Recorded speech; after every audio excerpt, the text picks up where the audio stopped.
Hi, so my name's Alan, I'm a tour guide here in York, and I'm going to show you a few things around the city that you may not have known about beforehand. I thought I'd start here with the museum gardens. The museum gardens, they're called that because this great big building over here is a big museum. And the museum was actually built around 1830 by a group called the Yorkshire Philosophical Society. They still exist. They have their main headquarters towards the entrance of these gardens. They had this enormous collection of historical artefacts, nowhere big enough to store them all, so the authorities granted them all of this land here and said, build a museum, put it all on display. But there was a condition, and that was they had to plant the rest of the land as a botanical garden for the benefit of the people. That means what you find around these gardens is not just local Yorkshire plant life, there are plants from all over the world here. The main attraction of the gardens clearly is this great big thing behind me here, which is called St. Mary's Abbey. And in its day, St. Mary's was actually the largest abbey in the north of England. Fountains Abbey became the largest, but that was built about 200 years after this one. What you're looking at here is actually the lower end of the Abbey church. The arch over there is where the main tower of the church stood. Then the church stretched over into the gardens in that direction is about twice as long as the part that is still standing. Construction began in the year 1088. The man who had it built was called Alan Rufus, and he was a distant cousin of William the Conqueror, who had come over here with the Norman invasion. He was also the richest man in the entire world at the time. He had wealth in today's terms similar to Bill Gates, and of course you can't take it with you, so he wanted to be as rich in the next life as he was in this one, and he started spending his money building great religious institutions around the north of England, and this was his crowning glory. He had William the Conqueror's son, William II, lay the foundation stone. It was then given to an order of Benedictine monks. They occupied this whole area here. The chapter house actually was underneath where the museum now stands, and actually in the basement of the museum they still have a fireplace in its original location, which was the warming room of the chapter house, where the monks would stay warm in the winter. Just over here, there's something in the grass you might want to see. This is the inner corner of the cloisters. So the cloisters, of course, was a big square of corridors where monks would wander in quiet contemplation of the Lord. And you see, as I said, that's the inner corner of it sticking out of the grass just there. The outer corner of it is sticking out the side of the main wall of the church just here. So you can see how it turned the corner at that point and went off along the corridor in that direction. When the Abbey was built, at this point big churches and big cathedrals were big money-making machines, and the last thing the Archbishop of York would have wanted was an abbey that size to move into the city and compete with the Minster for all the money. So that's why the Abbey was built outside the city walls, but it was very wealthy, so it had to be protected, so it had its own set of walls, and that's what you're looking at here. These are not the city walls, these are the Abbey walls. They come along the back here, down this way, and they actually covered the Abbey in three sides. The fourth side, of course, is the river, so you didn't need to have a wall on that side. That still meant, though, the Abbey was in its own self-enclosed precinct, and that was outside the city walls, but still very close to them. Now, after the dissolution, the Abbey's precinct became a part of the city, essentially. But come the reign of Charles I, Charles I believed in what he called the divine right of kings, which of course means kings are appointed by God and therefore they get to do anything they want. And Parliament didn't think so, so they tried to curb his powers. And he tried to have 5 members of Parliament arrested.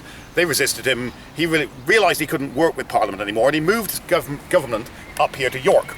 And 6 months later declared war on Parliament, starting 7 years of civil war, ending with him having his head chopped off. Now York tried to stay loyal to the king, and for the first few months of the war he based himself in the city in a place called St. William's College. Because of this, it became a very strategic place for the Royalist Army, and in 1644 the leading parliamentarian general, Thomas Fairfax, arrived at the city with his troops, surrounded the whole city, put it under siege. About 2 months into the siege, he realised if he could capture the Abbey precinct here, he would have a stronghold that was literally right outside the city walls that he could attack the city from. So, he brought his troops down the road that's just back here, down to this tower over in the corner. They dug a great big tunnel underneath the tower, they filled that with gunpowder, lit the fuse, and retired to a safe distance. So this enormous explosion went off underneath this tower. And actually, if you come around this side, you'll see there are cracks all the way down the side of the tower where that explosion took place. However, the main thing that happened was that this wall on this side collapsed. And you can see it's been reconstructed up to a certain level, but not all the way back up. So that's where the gap in the wall was. Fairfax's troops then came charging through this gap in the wall into this area just here. And this, at the time, was a bowling green. And in history books, what happened next is referred to as the Battle of the Bowling Green. I personally think they should call it the Great Big Brawl on the bowling green. There was about 200 to 300 men involved, about 15 to 30 were killed, but all that was really happening, of course, was Fairfax's men were coming through this gap in the wall, and the defenders were just lined up along here, waiting there, picking them off as they came through. So it wasn't really worth the effort when all they could do was wait outside and starve everybody out. So, about a month after that, Prince Rupert of the Rhine arrived here. He was Charles's cousin. He sidestepped Fairfax's army and got his own army into the city. He then added all the soldiers in the city to that army. They all marched off to the west of here to a place called Marston Moor, where they tried to break the siege and were thoroughly defeated. So it's actually said that after the Battle of Marston Moor, there were less than 500 able-bodied men left in all of York, which was nowhere near enough to defend the city with. So of course at that point, there was no choice, they had to negotiate a surrender. So this set of buildings is known as the King's Manor. It was basically Henry VIII's palace in York. And it was built actually, it originally started out as being the Abbot's house for St Mary's Abbey, but the Abbot's house itself is buried in the middle there somewhere, and everything you're looking at here is Tudor. Most of it was built during the reign of Henry VIII. Bits were then added on during Elizabeth I's reign. Now, Henry actually came to visit here himself in the year 1541. He arrived with his fifth wife, which was Catherine Howard. She was 18 years old at the time. Very pretty girl, very popular with the gentlemen of the court before she married Henry.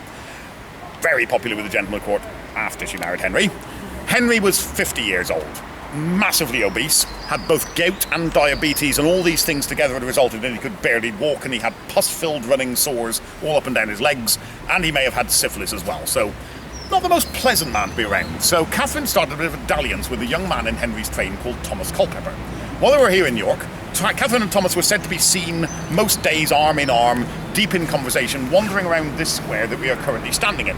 Obviously at the time that went all the way to this wall over the back here, and also the wall right at the back behind this building here. Now, didn't end well for either one of them. Thomas Culpeper was executed for treason. Best way to remember what happened to the wives of Henry VIII. Divorced, beheaded, died. Divorced, beheaded, survived. So fifth wife, that one is a beheaded. Catherine actually was arrested about a week after they got back to London from York. Now, two other kings actually spent time here in these buildings. The first of those was King James VI of Scotland, when he was appointed King James I of England. And he actually had this door over here added into the building.